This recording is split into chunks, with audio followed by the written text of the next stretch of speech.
Hello and welcome to 5 Minute Bible Study. We are done with the Beatitudes and so we're moving on. So the next part is Matthew 13 to 16, and I was rereading what I wrote during my quiet time, and this one really hit me, and I need to pray about it because I'm scared to do it. But anyways, hear me out. You are the salt of the earth, but if the salt loses its saltiness, how can it be made salty again? It is no longer good for anything except to be thrown out and trampled by men. You are the light of the world. A city on a hill cannot be hidden. Neither do people light a lamp and put it under a bowl. Instead, they put it on its stand, and it gives light to everyone in the house. In the same way, let your light shine before men, that they may see your good deeds and praise your Father in heaven. So in the Beatitudes, if you watch the other ones, I would Google all these words so that I could get other definitions so it would hit home. And so I was thinking about what salt does. And I wrote down that we are the flavor, the preserver, and we are the thing that makes people thirsty. You need to drink water after you've had a lot of salt. When I have those days where I eat an entire bag of chips, my tongue is so sore because it needed water. It was too much salt.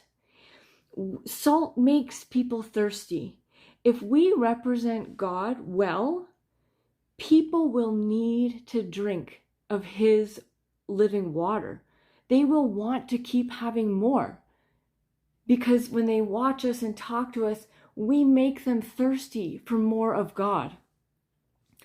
And we are the salt of God, which keeps hope from decaying. Because I just remember this from a lesson that salt keeps things from rotting.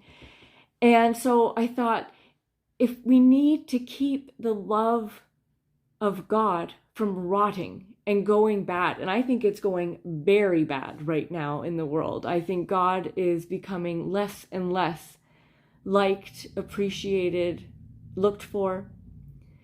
And we need to help people to not lose faith, for their faith to not go rotten, to last. We need to be that. We need to be the salt.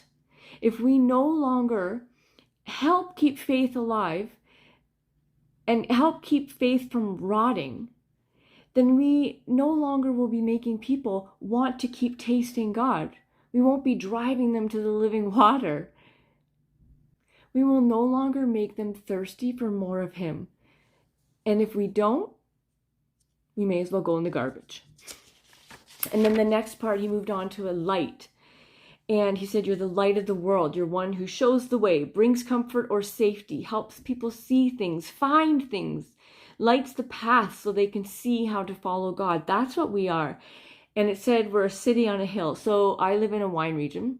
And I live on the edge of an escarpment, and there is a winery that I can see from my house up on the escarpment, and it's beautiful at night, totally lit up. I always tell Ted, someday I want to go there for dinner just because it looks so pretty.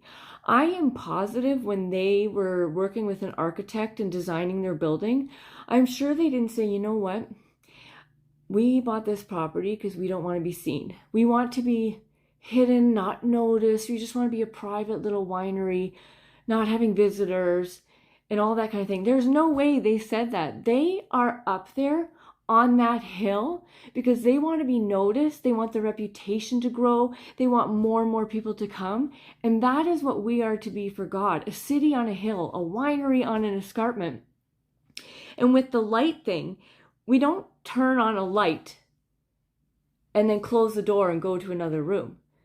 That's pointless. Why would you even turn on the light? And I know Ted's always yelling at the kids to turn off the lights because it's a waste of money.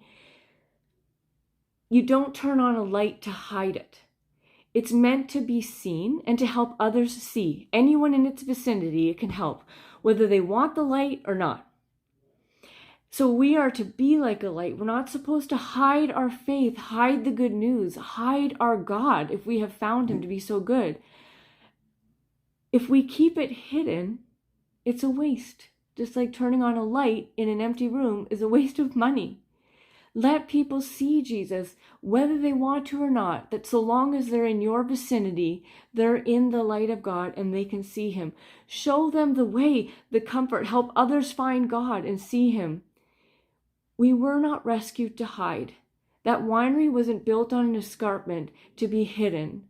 It was meant to be seen and to draw people in. And Jesus didn't die for us so that we'd hide in our home and not go to people.